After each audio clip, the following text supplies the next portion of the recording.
We are excited because by the time this podcast gets released, this is public information to our employees. We're sitting in Kansas City after 3 days of an ESOP conference.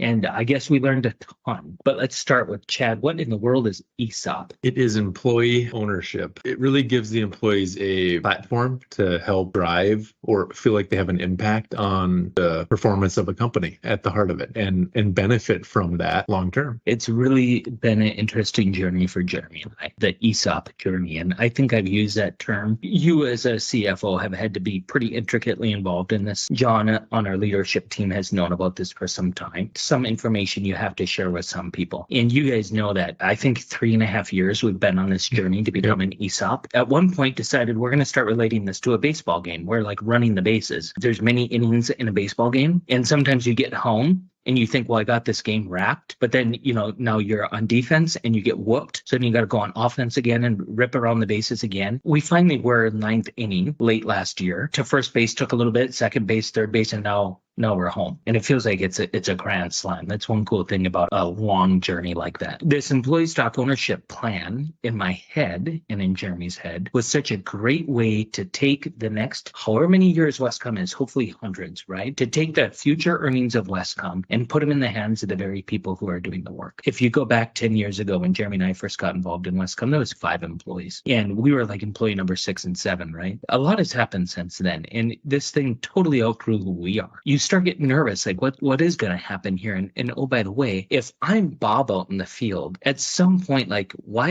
and I think we heard a little bit about this in the conference, like at some point, all I'm doing is lining an owner's pocket. And why not make that person be the owner? And in stumbling across the ESOP thing, we became hooked. In retrospect, knowing how much work it was, I'm not sure that I would have had the stomach for it, but that's the cool thing about goals and planning in life. You set out a big goal and you don't go research, am I going to be miserable? That's not what you research. You research, how am I going to get that done? And then you just start putting check marks next to your list. And next thing you know, you're there. It turns out it wasn't that long. This idea of employee stock ownership has a fun ring to it. And it's putting the rewards of the company's efforts into the hands of the employees. But beyond that, how do we explain to our team, our coworkers, our peers, what this actually means? Is there anything that comes to mind with you, John, after the 3 days of intense training? Thomas Jefferson was sitting on a dock watching ships go by, fishing ships. And he noticed that the people that were on the boats that were owned by the King of England at that time would come in with their catch. And then he noticed that the people that owned their own boats were coming in with fish. 4 times as many fish were caught by the people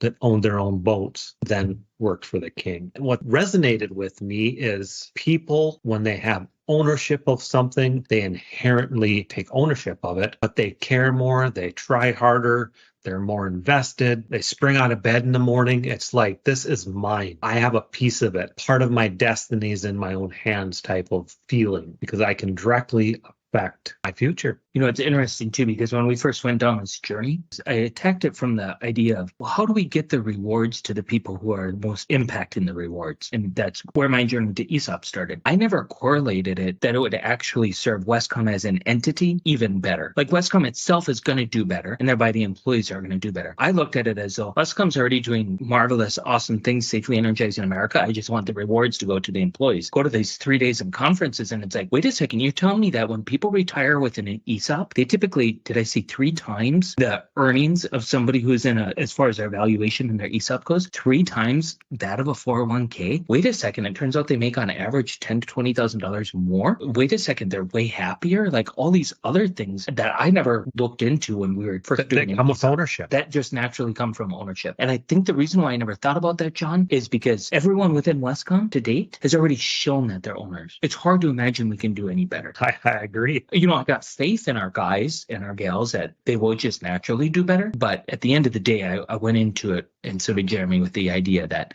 let's reward them for what they are doing. A quote that I wrote down is, we need players, not fans. We can look at our employees as players, and they can impact the result of the game by playing instead of standing off to the side and just cheering. That was one key takeaway. We're a really strong team, and we look at all of our employees as players, but it doesn't mean that we all can't get better at our game. That's a great way to think about it, especially as we go forward, right? So you think about a standard team, they're always improving. They get to know each other better. better. Their skill sets are improved upon. Sometimes they got to switch it up, but they're always getting better. Do you feel like when you came to the conference, you fully understood what an ESOP was? Not even close. I still have a lot to learn, but I did learn the last 3 days a lot of really cool things and a lot of things that it feels like, to your point, Wescom already is a team of owners. Right. Like I sat through one session where they talked about a board of directors. I don't know how many people on our team already know this or, we're aware of this, but from day one, Jeremy and I always had a board of directors. It was just natural for us. So we're going to have a board of directors now again,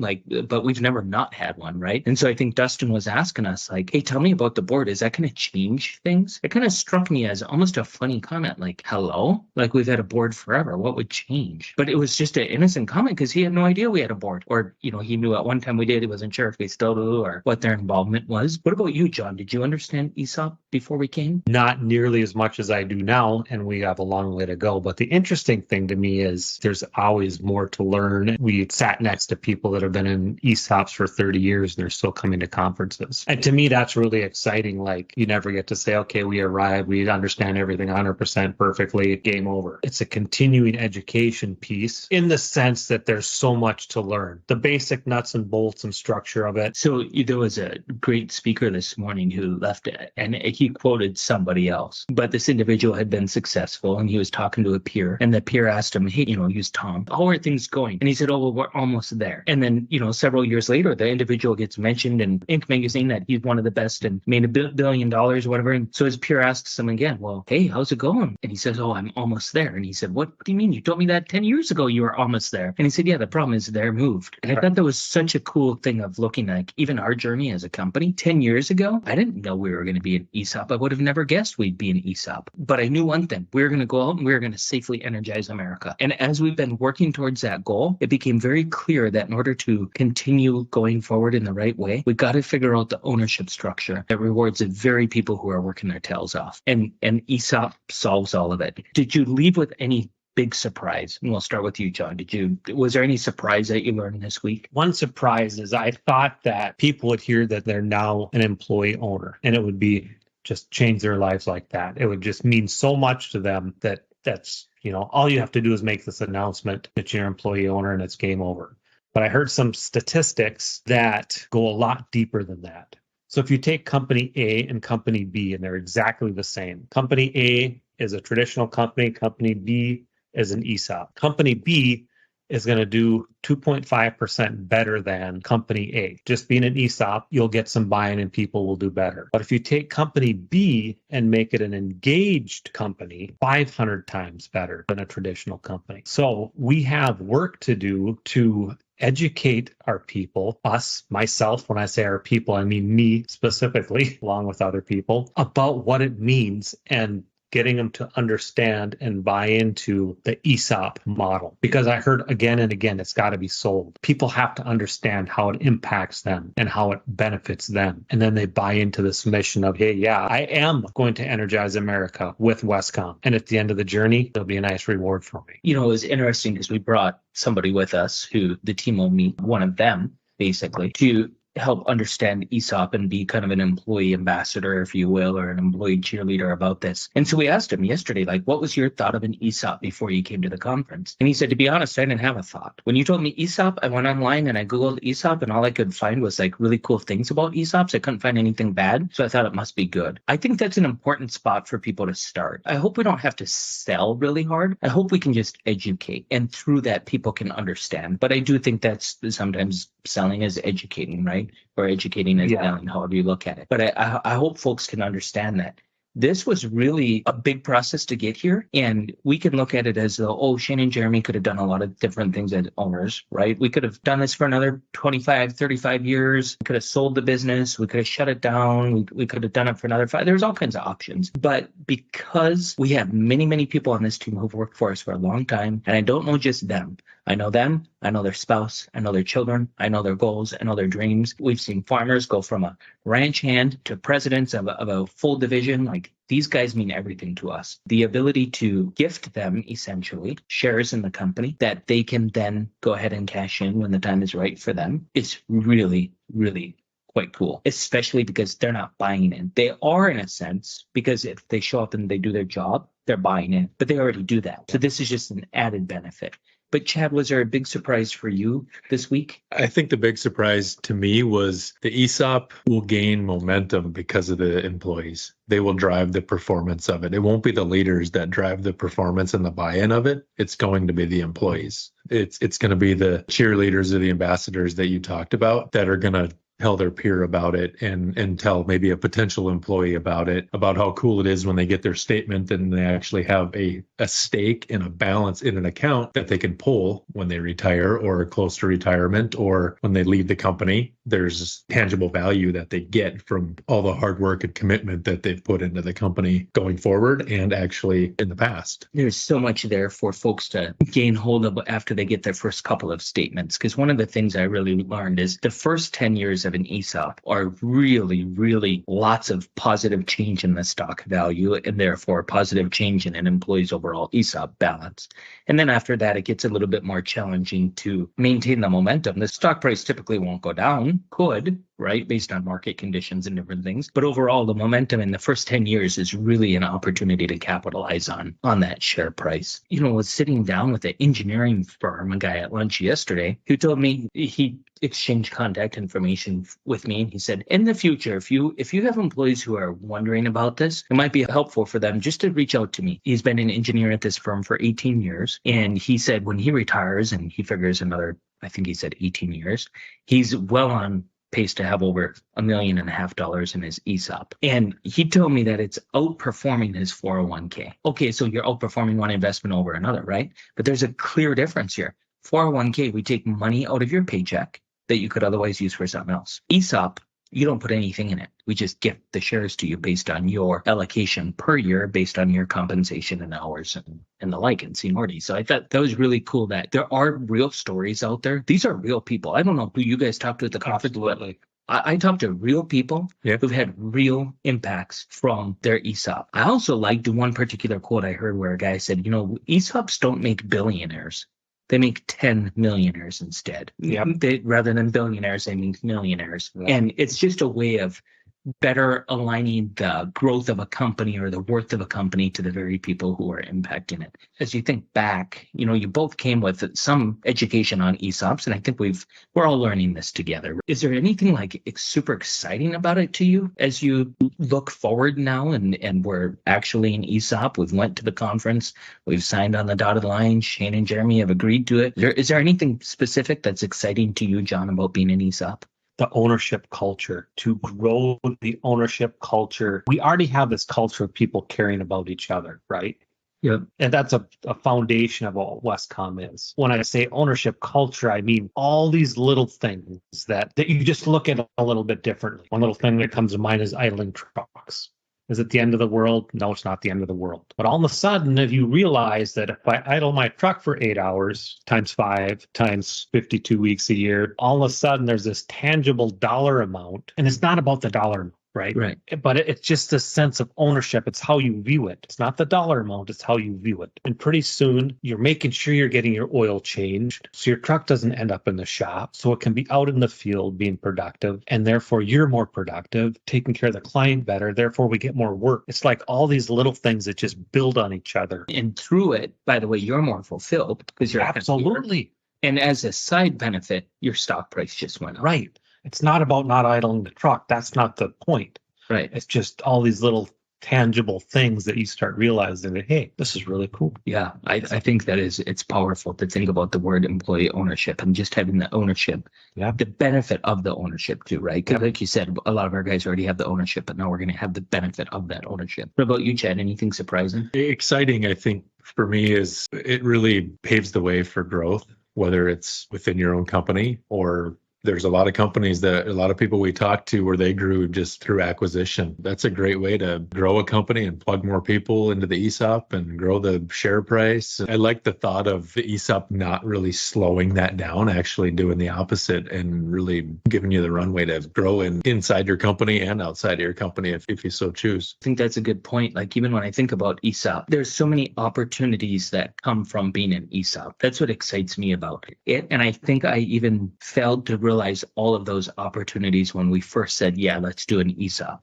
It never really occurred to me about the impact of having folks on your team seeing a balance grow that they're not putting money into, and then the ability for them to, in the future, diversify that money if they want, in the future to use it for whatever purpose they see, right? Like there's a lot of opportunity for individuals in that way, like a massive opportunity to truly transform people's family trees in the form of wealth creation, not just income creation. That's one thing that I'm leaving this with like excitement about. We can have a very positive influence on people's income as a standard company like Wescom was. We have now an opportunity to influence people's wealth, i.e., their retirement accounts, their just personal net worth, by allowing them to have a piece of the pie. And that's really exciting for me. I think also when I think about Wescom as a company, as a going concern, I think Jeremy and I have been cognizant and have tried really hard not to let our personal objectives get in the way of Wescom. But the bigger Wescom has become and the better the company has been, the more clear it is of a risk that rears its head from time to time. We wouldn't have to buy a truck. If we don't buy a truck, I actually benefit in the old Wescom. I benefited. If we didn't buy a truck, there was more cash for Shane and Jeremy to determine what would be the best use of it. And yes, newsflash, sometimes that meant that we would get a distribution. I can't say that specifically ever happened. Right. But that risk is there. Now as an ESOP, all the cash generated, all the earnings generated within the ESOP have to be used for the benefit of the employees who are represented by a trustee. And I don't know how many classes you guys sat in that were done by trustees, but I sat in many. And I'm telling you, those trustees have one objective in mind: protect shareholders. Those shareholders are the employees of the company. A massive opportunity exists, back to your point, Chad, in company growth. And that doesn't always mean acquiring more clients and more people. That can mean just in better trucks, better tools, better equipment, whatever it is. But there's massive opportunity for more growth because it has to be for the benefit of the employees, not for the benefit of Shane and Jeremy. And I think, thankfully, because this team was always so awesome to Jeremy and I, it would have been pretty hard for us to ever make it about us. But no doubt we failed in various situations on that. And I really look forward to that piece of it. Like there's so much clarity in it. I'm an employee, just as Chad is, just as David is, just as any one of our people. You know, it doesn't matter if you're Tim in the Bakken, or if you're Jesus in the Permian, or if you're Tyler in Duluth. We're all employees, and we're all out to safely energize America. And by the way, equally, shares are allocated equally based on your compensation and the formula that will be disclosed at our various company meetings. So I think that's really exciting to me, that opportunity that exists. Is there a lingering question at all for you guys about ESOP? In other words, is there a question that you're nervous that one of these employees is going to call you and ask you about? Well, there's lots of questions I can say that I don't know exactly how it works yet. I plan on figuring it out. And I think that I have to be okay with, and everybody has to be okay with, and we're going to go back to this word trust, to have the trust and confidence in the company that we might not know the answer today or the second you call, but we can figure it out and get back to you, because there are going to be a lot of questions that come up that I can't say this means this. But I don't know that there's one big overarching hanging thing that I'm worried about this. It's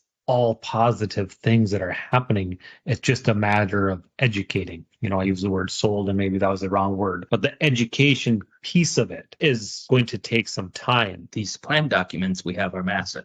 Right. Right. And the intricacies in there as to, you know, if you want a loan against your ESOP, how does that actually work? We don't have the flexibility of calling our provider and saying, how does this work? Like we do with our 401k. Yep. Right. So there's definitely some of those like more tactical questions that we are going to be learning with our team on. For me, that's what it was as well. I still have lingering questions, but the overarching question of, is this right for Wescom, is solved. Yeah. Like this just cemented it for me. This is absolutely the right thing for Wescom. But I don't know about you, Chad. Did you have any lingering question? I think it's a question that's probably going to come up if we don't communicate it clearly. You know, Shane, instead of building my equity for when I'm older, how do I get that money now and increase my hourly rate? I want to buy a house. I'm building a family, or I have a growing family, and I need this money up front. How can I do that instead of building my equity for when I'm older and looking to retire? Right. And that's such a great question because it's a very real thing. It's not lost on me that when I was 22 years old and first married and going to college and trying to work at Home Depot to scrape 2 nickels together to make a $450 house payment that at the time I couldn't afford, that is not lost on me. Those are very real things. And when I went and got my first job in the real world, especially when I went and worked in the government, and $200 out of my paycheck every other week went to health insurance, I was desperate for that $200. I had been on the state health insurance plan and I was like, give me that $200 and I'll go back on the state health plan, right? It was $100 a month,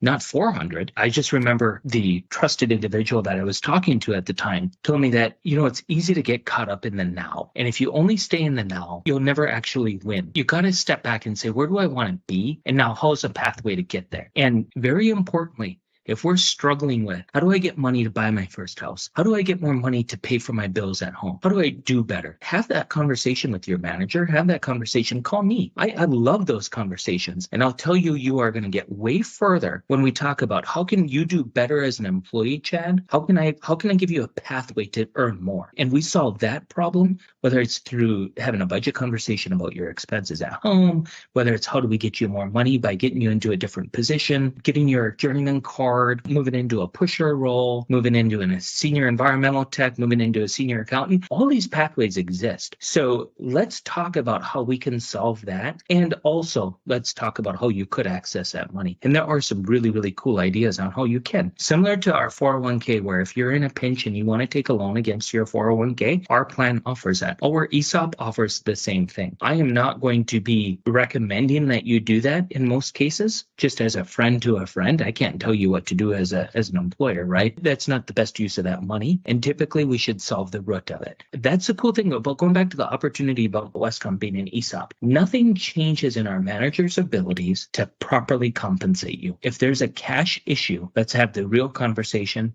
and let's solve the real issue. And yes, sometimes that doesn't mean. My wife and I just moved from Pecos, Texas over to Williston, North Dakota because we love the cold. And we need money for a down payment because North Dakota is more expensive than Texas. Let's figure out the best way to get you a down payment. And it might be that you do have to take out a loan. That's okay. I just don't want to miss the opportunity that sometimes there's something else there. And Wescom still is the company who cares, and we still have the flexibility to do the right thing. And I think I made this comment even at our last quarterly meeting, and I've been trying to repeat it at our other quarterly meetings across the company, that first we do the right thing. Secondly, we do the best thing. So what's the right thing when we're stuck in a cash issue? From a personal standpoint, it's fix that issue. The best thing sometimes is just to quickly go get some money, but it's not always the right thing. There's some intricacies how you get that money, but we did build the plan such that you do have access to the money. If you're saying, hey, I'm a 22-year-old kid, I really don't care about your ESOP. I'd rather just take $3 more an hour. Well, the honest truth is we can't, because you are a business owner, and business owners live in the future. You're going to do really well today. In the future, you're going to be rewarded for it. We're going to make sure that Wescom is always,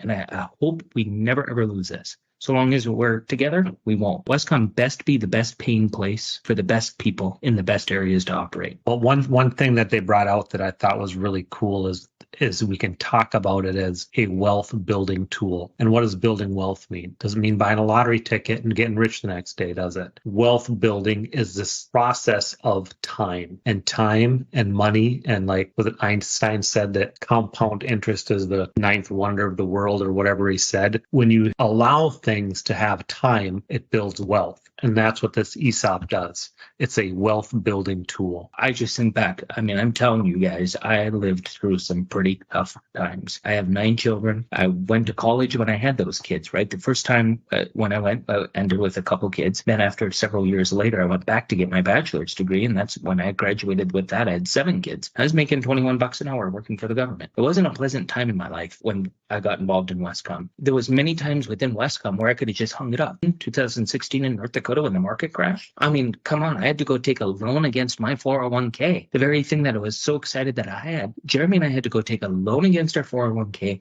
to fund the company. We did that. And now here we are 10 years later from when we first started this whole thing. And we're looking at being able to transfer shares in a company to people who deserve it so they can also have that same journey. Bumpy, rough, but at the end of it, something that you're pretty excited about. that you can look back and say, wow, that actually worked. There's plenty of ups and downs, but I think that's going to be so important for us to remember that. Embrace that conversation. And that's for our managers and our employees.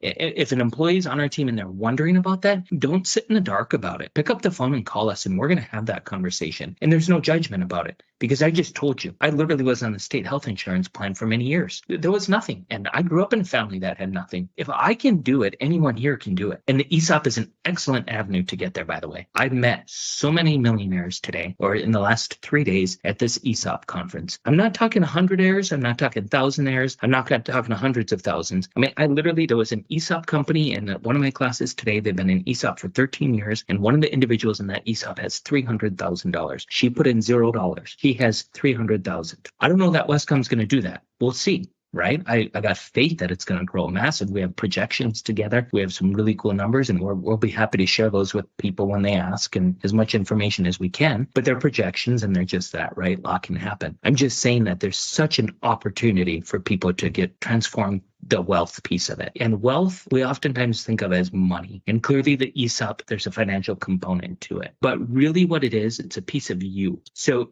1 million shares are within Wescom. Every year, a certain amount of those shares get released and get allocated according to your impact on the company. And so when you're all done, you don't just have a 401k that got invested in Best Buy, Apple. You have an ESOP that, based on your performance and your time spent, you actually have a slice, a very tangible slice. Talk about fulfilling. I don't know about for you guys, but for me, that's fulfilling. Like, oh yeah, I actually was able to positively impact that, and it's a very tangible reward. I think that's a huge piece of it. For sure. I heard the word dignity a lot too. And I thought that word in itself also has a lot. Dignity. I like the word dignity more than wealth even. When I do go to retire, hopefully I can retire with dignity, meaning I can live comfortable. I can, whatever my dream is. If my dream is to go to Florida for a month every winter, that I can do that with dignity. This is the tool that we are now given the opportunity to use, is whatever our dreams are. This is one of the tools that can help us achieve our dreams. That to me means a lot more than wealth. I don't care about wealth. Wealth doesn't make me happy, but it's the ability to do stuff with dignity with my family, my friends, that.